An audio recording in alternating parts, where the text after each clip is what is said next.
नमस्कार दोस्तों, ज्योतिष और ग्रह में आपका बहुत बहुत स्वागत करता हूँ। ज्योतिष और ग्रह भाई अमरेंद्र में मैं एक बार फिर से आपका स्वागत करूँगा और करता हूँ। दोस्तों, आज मैं आपके लिए एक बड़ा स्पेसिफिक टॉपिक लेकर आया हूँ हमारे ज्योतिष से रिलेटेड। और ये टॉपिक बड़ा इंटरेस्टिंग है और मैं अपने तरफ से कोशिश किया हूँ कि इस टॉपिक पे कुछ निष्कर्ष निकाला जाए। जी हाँ, आप सोच रहे होंगे कि मैं कौन से टॉपिक पर डिस्कस करने वाला हूँ। तो ये जो टॉपिक है, दान और उपाय ज्योतिषीय विद्या के अनुसार किसे करना चाहिए, कब करना चाहिए। ये बिल्कुल ज़रूरी नहीं है कि आप ज़बरदस्ती दान करते रहिए, ज़बरदस्ती उपाय करते रहिए। ये आपको हानि ही पहुँचाएगी अगर बिना ज्योतिषीय सलाह के, बिना स्पेसिफिक रीज़न के आपने दान किया। जैसे एक एग्जांपल मैं आपसे बोलता हूँ कि अगर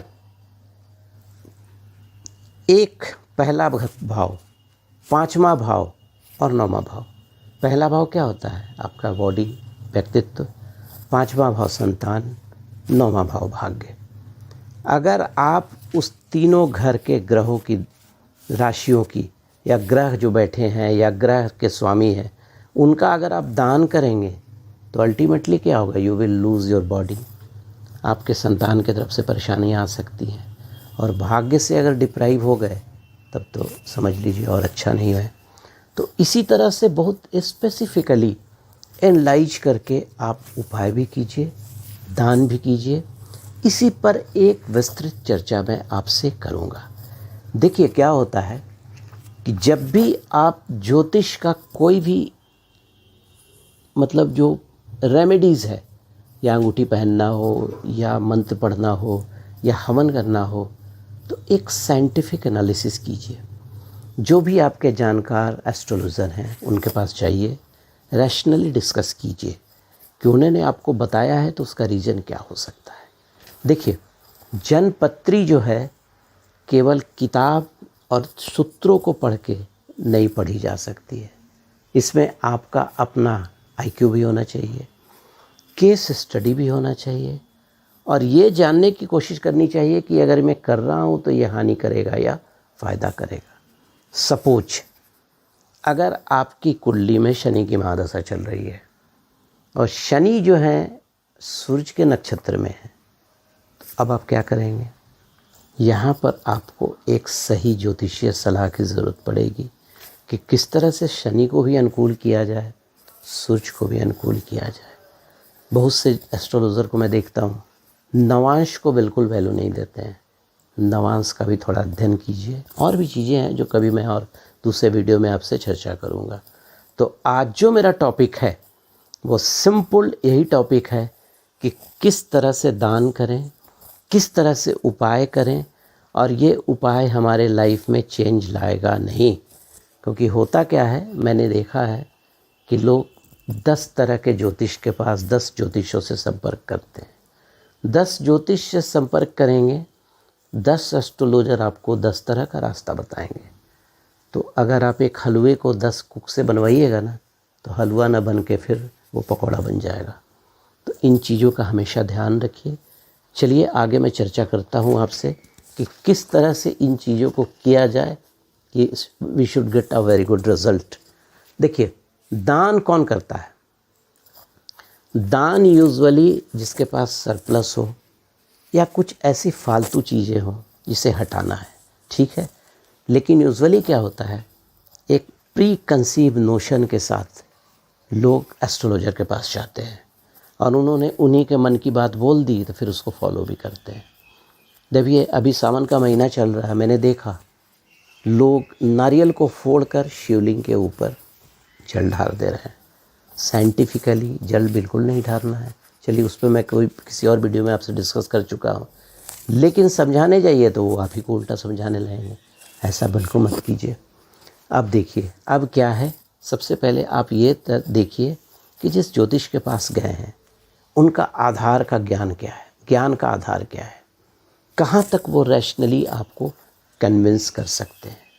क्योंकि देखिए, ग्रह हमसे करोड़ों मील दूर हैं आप ग्रह को कंट्रोल नहीं कर सकते हैं, लेकिन ग्रह आपको कंट्रोल कर रहे हैं। जिस समय सचिन तेंदुलकर पैदा हुए होंगे, और भी बहुत सारे लोग पैदा हुए होंगे ना, लेकिन सचिन तेंदुलकर ही क्यों बन गए वो। तो आइए उसी पे कुछ चर्चा करूँगा, क्योंकि हर ग्रह का उपाय होता है, हर ग्रह का एक रास्ता होता है। मेरा आपसे एक ही अनुरोध रहेगा, उपाय कीजिए एक या दो, बहुत सारे उपाय आपको बहुत फ्रूटफुल नहीं होंगे। दूसरा, सेलेक्टिव उपाय कीजिए, और 10-15 उपाय करने से आपको कुछ भी हासिल नहीं होगा, एक भी हासिल नहीं होगा। तो आइए अब थोड़ा सा आगे डिस्कशन करते हैं। देखिए, दान और उपाय हम लोग को अपने तत्व के अनुसार करना चाहिए। ये तत्व कौन से होते हैं? अग्नि तत्व, पृथ्वी तत्व, वायु तत्व और जल तत्व। इसी से हमारे शरीर की संरचना बनी है, और यही एलिमेंट है जो हमारे पूरे शरीर को गवर्न करता है।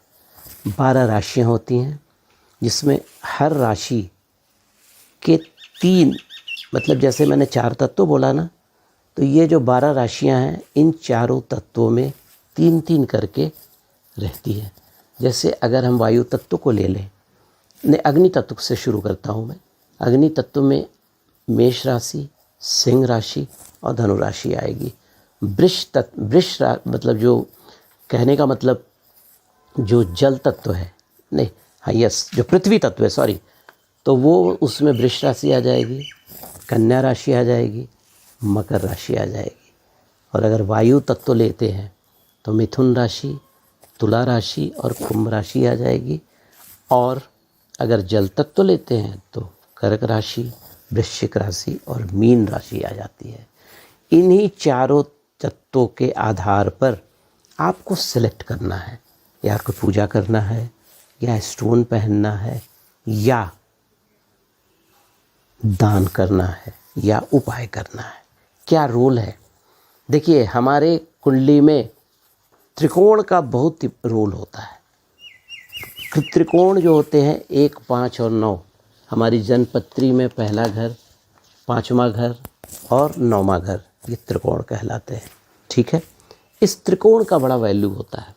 और एक बात हमेशा याद रखिए कि त्रिकोण में जो जो ग्रह हैं, या त्रिकोण से रिलेटेड 1, 5 और 9 का कभी भूल के विदान न करेंगे। उसका रीज़न क्या है कि त्रिकोण, पहला घर शरीर का होता है, बॉडी का होता है, 5वां घर संतान का होता है, 9वां घर भाग्य का होता है। अगर इन चीज़ों को आप अपने से दूर कर देंगे तो what will happen? You will lose your personality, there may be a problem with your son, और आपके फेट में भी प्रॉब्लम्स आ सकते हैं। ठीक है, आइए एक एग्जाम्पल आपको समझाता हूँ। और ये तीनों जो ट्राइन होते हैं, एक दूसरे से 90 डिग्री के कोण पर रहते हैं, 120 डिग्री के कोण पर रहते हैं, सॉरी। और ये तीनों एक दूसरे को प्रभावित करते हैं। अगर ये तीनों त्रिकोण में 3 ग्रह बैठे हैं तो समझ लीजिए एक न एक ग्रह सब एक दूसरे को प्रभावित कर रहे हैं। जैसे मान लिया मैं कर्क लगन की कुंडली ले लेता हूँ। कर्क लगन की कुंडली में लगन में चंद्रमा बैठे हुए हैं जो खुद जल तत्व हैं, और 5वां घर जो कि वृश्चिक राशि होगा, वहाँ मंगल बैठे हैं जो अपने घर में बैठे हुए हैं, वो भी जल तत्व में चले गए। लेकिन अगर 9वां घर आप लेते हैं, 9वां घर मीन राशि है, जल तत्व है। बुध जो है न्यूट्रल प्लैनेट जरूर होता है, जल तत्व ही है, बट शत्रु की राशि में है। तो यहाँ पर आपकी जन्मपत्री में ये मंगल और चंद्रमा को कौन प्रभावित करेंगे? बुध प्रभावित कर देंगे। बुध थोड़ा सा अड़ंगा लगाने की कोशिश करेंगे। तो अब यहाँ पर मुझे कर्क और वृश्चिक को अगर ठीक करना है, वहाँ पे चंद्रमा और मंगल को और अच्छा करना है, और बुध से हमको रिजल्ट लेना है, तब क्या करेंगे आप? चूँकि ये जल तत्व की राशि है, आप बुध का उपाय करके, बुध को ठीक करके मंगल और चंद्रमा को ठीक करेंगे। ठीक है, चलिए थोड़ा सा और आगे बढ़ते हैं। ठीक है, अगर कोई ग्रह, ठीक है, कहीं पर भी बैठे और तत्व एक हो तो आपसी प्रभाव रहेगा ही रहेगा, ये बिल्कुल मानकर चलिए। ठीक है, मैंने अभी आपसे चर्चा किया 4 तत्वों की, अग्नि तत्व, पृथ्वी तत्व, वायु तत्व और जल तत्व। तो सबसे पहले दोस्तों मैं चर्चा करूंगा कि अगर आपके ग्रह का प्लेसमेंट मेष राशि, सिंह राशि या धनु राशि में हो तो आप उसका दान और उपाय न करिए। उसके बदले में जो ग्रह बैठे हुए हैं अग्नि तत्व में, उस ग्रह का यज्ञ करवाइए, हवन करवाइए। हर ग्रह की अपनी एक लकड़ी होती है, उस लकड़ी को भी उसमें सम्मिलित करके हवन की जो सुविधा होगी उसमें डालकर आप हवन करवाइए। और हवन करने वाले खुद बैठेंगे ही नहीं कि ब्राह्मण को बोल दिए कि पंडित जी मेरा जाप कर दीजिएगा, मेरा हवन कर दीजिएगा। नहीं, he has to be sit there, she has to be sit there. तब आपको जो अग्नि तत्व में ग्रह बैठे हैं उसका एक उचित फल मिल जाएगा। ठीक है, अब आइए थोड़ा आगे बढ़ते हैं। अब आते हैं पृथ्वी तत्व पर। ठीक है, देखिए पृथ्वी तत्व जो होता है, चूँकि इसमें आप स्टोन पहन सकते हैं। उसका रीज़न क्या है, जितने भी स्टोन हैं हमारे ज़मीन से निकलते हैं। ओके, जितने भी स्टोन हैं तो ज़मीन से संबंध हो गया। उसके अलावा जितने भी ज़मीन से सोना भी निकलता है। आप गोल्ड भी पहन सकते हैं अगर आपकी कुंडली अलाउ करती है तो। और इतना ही नहीं, अगर आपके पास थोड़ा फिनेंशियल प्रॉब्लम है तो आप हर ग्रह का जड़ आता है, जड़ को भी पहन सकते हैं। लेकिन उस जड़ को तभी तक पहनेंगे जब तक वो सूखे नहीं। सूखने के बाद फिर बदल दीजिएगा, नहीं तो उसमें वो रिज़ल्ट नहीं मिलेगा।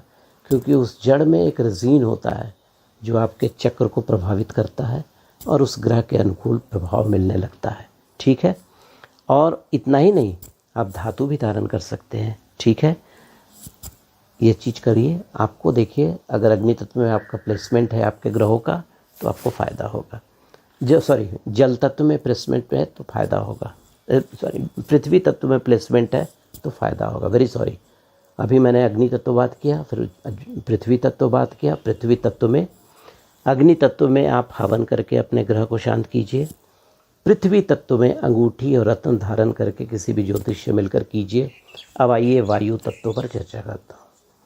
वायु तत्व मतलब क्या हुआ, ब्रह्मांड। वायु हमको प्रभावित कर रहा है। वायु जल से भी कंट्रोल नहीं होगा, पृथ्वी से भी कंट्रोल नहीं होगा। देखते नहीं, टोर्नाडो आता है तो उसको कोई रोक नहीं पाता है। तो हम क्यों नहीं ग्रहों के लिए कुछ ऐसा उपाय करें कि मेरा ग्रह जो है वायु तत्व में अगर प्लेसमेंट है तो अच्छा रिजल्ट मिलने लगे। तो ये मानकर चलिए कि अगर आपकी कुंडली में मिथुन राशि में, तुला राशि में या कुंभ राशि में ग्रह विद्यमान है तो ये वायु तत्व में है। तो वायु तत्व के लिए दोस्त सबसे सिंपल मंत्रों का जाप कीजिए। मंत्रों का जाप से क्या होगा ना कि उसकी जो आवृत्ति होगी, वेवलेंथ होगा, वो वायुमंडल में मिलकर वो एक ऑरा क्रिएट करेगा जो आपको ग्रहों के अनुसार एक उचित फल देगा। ठीक है, उपाय भी आप कर सकते हैं, इसमें कोई शक नहीं। ठीक है, अब आइए थोड़ा सा और आगे बढ़ते हैं। ठीक है, लेकिन मंत्रों का जाप आपके लिए सबसे ज़्यादा प्रभावी हो जाएगा। अब आइए जल तत्व पर बात करते हैं। जल तत्व में सिर्फ केवल दान सर्वोत्तम होता है। कारण, क्योंकि वाटर एलिमेंट जो है ना, वाटर एलिमेंट को आप किसी भी दूसरे तरीके से कंट्रोल, न वायु कंट्रोल कर सकती है, न पृथ्वी कंट्रोल कर सकती है, न अग्नि कंट्रोल कर सकती है। आप की कुंडली में अगर कोई भी ग्रह आपको लगता है विद्यमान है कर्क राशि में, वृश्चिक राशि में या मीन राशि में, तो उससे रिलेटेड जो भी ग्रह का जो भी आइटम्स है, जो भी उपाय आपके जो एस्ट्रोलॉजर बताते हैं, आप उसको दान कीजिए। उतना ही नहीं, आप वाटर एलिमेंट का जो इनटेक है उसको बढ़ा दीजिए। तो जल तत्व की जो का जो एरर है आपकी कुंडली में, जो त्रुटि है, वो गड़बड़ा ठीक हो जाएगा। ठीक है, उसके लिए जो सबसे सरल उपाय है, चांदी का ग्लास ले लीजिए, उसमें रात में जल रख दीजिए, सुबह में पीजिए, आपके शरीर का जल तत्व बढ़ जाएगा। ठीक है, इतना ही नहीं, जैसे शनि का दान करना हो तो आप चिमटा, छाता, काली वस्तुएं दान कर सकते हैं। अगर जल तत्व में आपके ग्रहों की प्लेसमेंट है तो ज़्यादा क्रॉस चेक नहीं करें, ज़्यादा ज्योतिषों के पास जाएं ज़रूर, लेकिन ये नहीं कि उन्होंने वो बताया, उन्होंने ये करेंगे तो यू विल लूज़। आप अपने जन्मपत्री को कमज़ोर बनाएंगे, ठीक है। हाँ, एक चीज़ जाते जाते फिर मैं बोलूँगा कि 1, 5 और 9 के जो स्वामी हैं और जो ग्रह बैठे हैं, स्वामी जो हैं, उनका दान भूल कर भी नहीं करें, करेंगे आपको प्रॉब्लम आएगा। तो दोस्तों, अगर आपको मेरा वीडियो अच्छा लगे तो सब्सक्राइब कीजिएगा, लाइक कीजिएगा, और फिर अगले वीडियो में मैं कुछ और आपके लिए नई चीज़ लेकर आऊँगा। तब तक के लिए धन्यवाद। अमरेंद्र की तरफ से नमस्कार।